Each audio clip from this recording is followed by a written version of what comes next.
Fight Club has remained one of the most beloved and recognizable films for over 20 years, consistently ranking high on lists of the greatest films of all time. Audiences continue to see themselves in the characters, and Brad Pitt and Edward Norton are widely acknowledged as one of the most memorable duos in cinema history.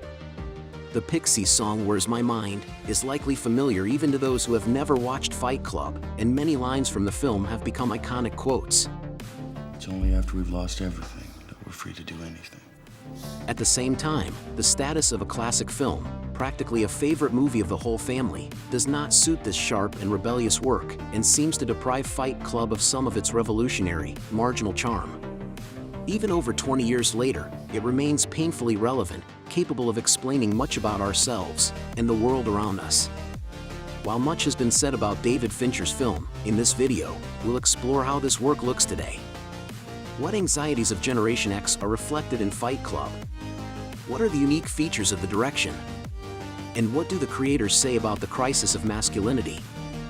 And remember, the first rule of Fight Club is, you do not talk about Fight Club. The second rule of Fight Club is, you do not talk about Fight Club. At the turn of the millennium. It's hard to imagine today, but in the year of its release, Fight Club was not a box office hit and did not bring commercial success to its creators. On the contrary, it was one of the most scandalous films of the late 20th century, criticized from both sides for excessive violence, propaganda of extremism, abundant profanity, and teenage nihilism. Some critics even suspected Fincher of subtly nodding to fascism. His name is Robert Paulson. His name is Robert Paulson. Come on, guys, His please, name stop it. is Robert Paulson. His name is Robert Paulson. Strangely enough, this contradictory reception from both the press and the audience best indicates that the film hit its mark precisely. At first glance, the 90s in the history of the United States were a time of consumer comfort and economic prosperity.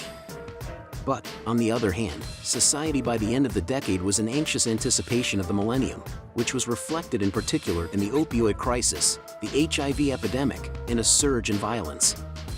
An exit door procedure at 30,000 feet. The illusion of safety. A few months before the film's premiere, America was shocked by the mass shooting at Columbine High School, and Fight Club with its expressive violence triggered unpleasant associations for early viewers. For the history of cinema, the 90s were a time when, alongside recognized masters who began their careers in the mid-20th century, young directors boldly asserted themselves. Unafraid of controversial themes and experimenting with modern technologies, these filmmakers navigated the intersection of old and new, conformity and rebellion, hope and fear, giving rise to movies as Fight Club.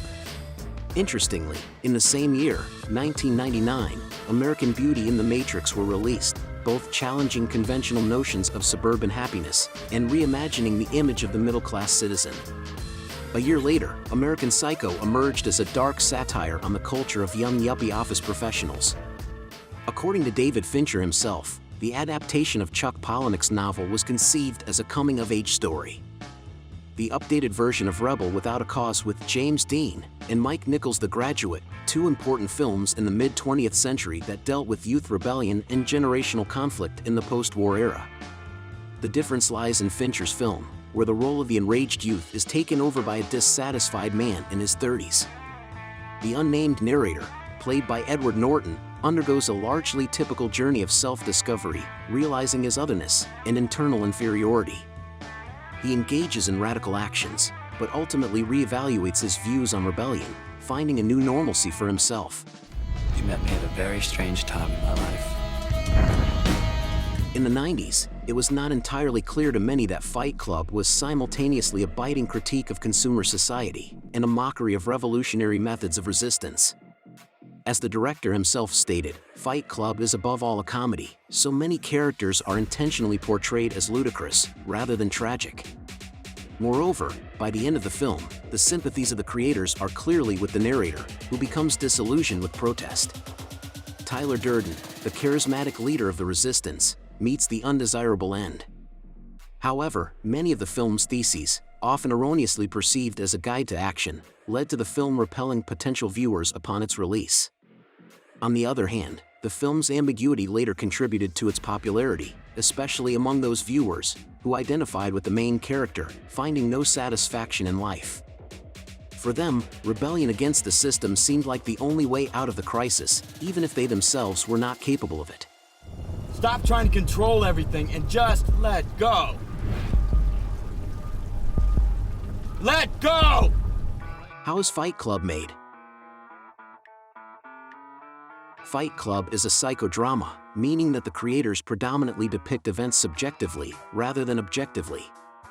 There are not many scenes in the film shot from the perspective of an impartial observer. Most of the time, we see what is happening through the eyes of the character played by Edward Norton. Fight Club literally begins with the visualization of processes occurring in the protagonist's brain, and the entire film is accompanied by sharp voiceover commentary from the narrator, a cinematic equivalent to a stream of consciousness. It's called a changeover. The movie goes on, and nobody in the audience has any idea. Moreover, the visual sequence strongly reinforces the words of the character. For example, if the dialogue revolves around a bomb, it will invariably appear on the screen, and this tautology often elicits a comedic effect. To convey the protagonist's unstable state, the creators utilized innovative computer technologies, allowing for previously unimaginable choreography of the camera. The excessively perfect panoramas and flights illustrate the workings of cognition and the flight of thought. In the bedroom scene, the use of unnatural graphics hints at the blurred line between reality and imagination. The extensive use of advanced effects would later become a regular practice for Fincher, even in films that give the impression of realism. Although the director is often criticized for his apparent ruthlessness towards his characters, the camera in his films, through careful intraframe editing, attentively observes the characters, allowing the audience to subtly connect with them. This sets Fincher apart from Kubrick, whom the director was frequently compared to in the past. In Kubrick's works, characters often become mere elements of an elaborate mise-en scene, whereas, in Fincher's films, all attention is directed towards them. Simple yet effective transitions, such as from the character's face to what he sees, serve the same purpose. However, we not only see, but also thanks to innovative sound design, hear what the characters hear. What? In other words, the central location of the film evidently becomes the narrator's head. Aesthetically, Fight Club is close to punk rock, but even closer to grunge, an intentionally sloppy style in music that peaked in the 90s. Grunge, like Fight Club, was also a phenomenon of protest culture, disrupting conventional notions of acceptability in music. From it, Fincher adopted dirty colors, contrasting with the depressive grayish-green hues, primarily associated with the office period in the narrator's life. Sharp panning and other expressive visual decisions are also largely influenced by grunge aesthetics. Not to mention that the deliberately tasteless wardrobe of Tyler Durden was inspired by the images of musicians, particularly grunge icon Kurt Cobain. Although the musical duo, the Dust Brothers, who composed the soundtrack for the film, is not associated with grunge. Electronic music from the very beginning immerses the viewer in an aggressive, extremely discomforting sonic environment.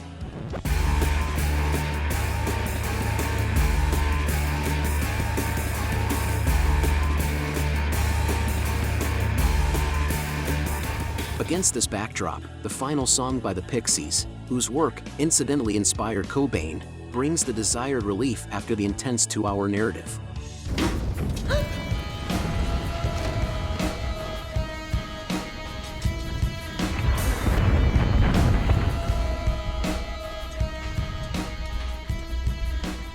Furthermore, Fincher, who started his career in the commercial video industry, advertising and music videos, doesn't miss the chance to satirize himself. For example, in the mocking adaptation of a furniture catalog or a series of dark still lives, showing the messy side of consumption unlike in advertisements.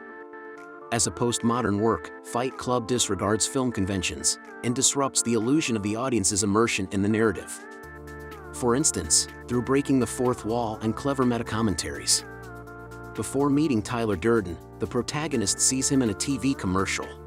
Later, Brad Pitt's character repeatedly briefly appears in the frame. As we learn from the narrator, Tyler worked as a film projectionist and sometimes spliced indecent photos into movies.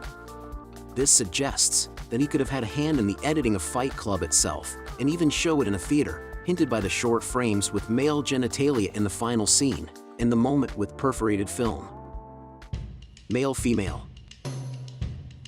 By the end of the 20th century, as white spots on the map became fewer, societal condemnation of violence grew, and traditional notions of masculinity began to fade into the past.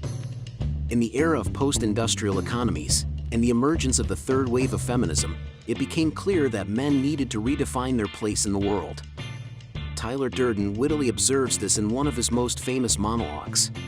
We're the middle children of history, man. No purpose or place. We have no Great War, no Great Depression.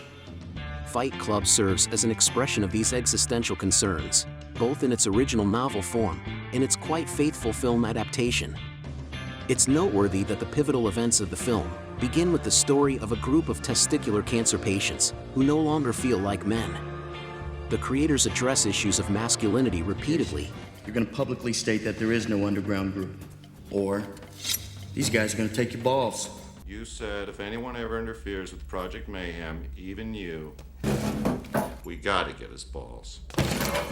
Even visually presenting one of the meetings as a scene reminiscent of a high school dance, where girls invite boys to dance. Notably, at least two effeminate men appear in the film, Bob and the unnamed character played by Jared Leto. From this perspective, Fight Club has not lost its relevance to this day. It's a film about the crisis of male identity, about outdated pressures of gender norms that dictate men to be strong. However, for the characters, the only way to deal with their complexes is through violence. I want you to hit me as hard as you can. What? However, the fights in basements and parking lots, originally intended to give some meaning to their lives, quickly evolve into something greater, the Project Mayhem, a program aimed at overthrowing authorities and sparking a new cultural revolution. This partly reflects the crisis of Western individualism, considered the foundation for the political consciousness of Americans. It's not a coincidence that therapeutic meetings play a significant role in the film. First, the support group, and then the Fight Club, their grim reflection. Such collectives, like the quasi-family of the narrator in Tyler Durden, help overcome the atomization of society and restore connections between people. Tyler Durden himself, in character, resembles not so much a cunning leader of a guerrilla cell, as commonly perceived, but a typical self-help guru for men, akin to Tom Cruise's character in Magnolia, which was released a couple of months after Fincher's film. Respect the cock. Self-improvement is masturbation. Now self-destruction. The only woman in the film who receives sufficient screen time is Marla Singer. Researchers often label her as a femme fatale, which combined with the decadent cityscape and the off-screen voice, allows one to loosely classify Fight Club as neo-noir. Although Marla maintains independent thinking and overall appears as one of the most vivid heroines of the 90s, closer to the climax she ends up as a damsel in distress, and after, she becomes the salvation for Norton's character. There is a popular opinion that Marla is also an alternative personality of the narrator. However, if that's the case, the main character remains in illusions, and the whole pathos of the ending, where he reconciles with the feminine aspect and gets a chance at a new life, loses its significance. You fuck me, then snub me. You love me, you hate me. You show me a sensitive side, then you turn into a total asshole. Is that a pretty accurate description of our relationship, Tyler? The actors in Fight Club also seize the opportunity to break away from their usual roles and try something new. Helena Bonham Carter, before working with Fincher, was primarily known for roles as aristocrats in British period dramas.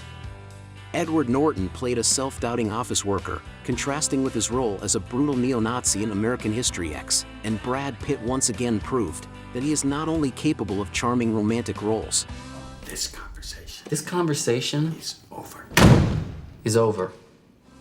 David Fincher's film is a product of a complex, contradictory era. Each new generation of viewers, whether experiencing a Great War or a Great Depression, is likely to interpret Fight Club in its own way.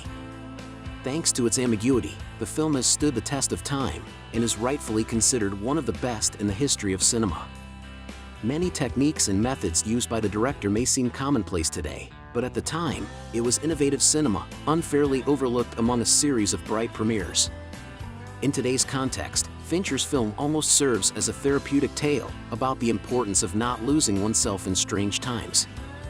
Therefore, if any of your friends, real or imaginary, haven't seen it, perhaps it's worth disregarding the first rule of Fight Club. At the end, I want to say that I took the idea and script for this video from the Kino Poesque YouTube channel. I really enjoyed their film analysis, so I wanted to adapt their videos for an English-speaking audience.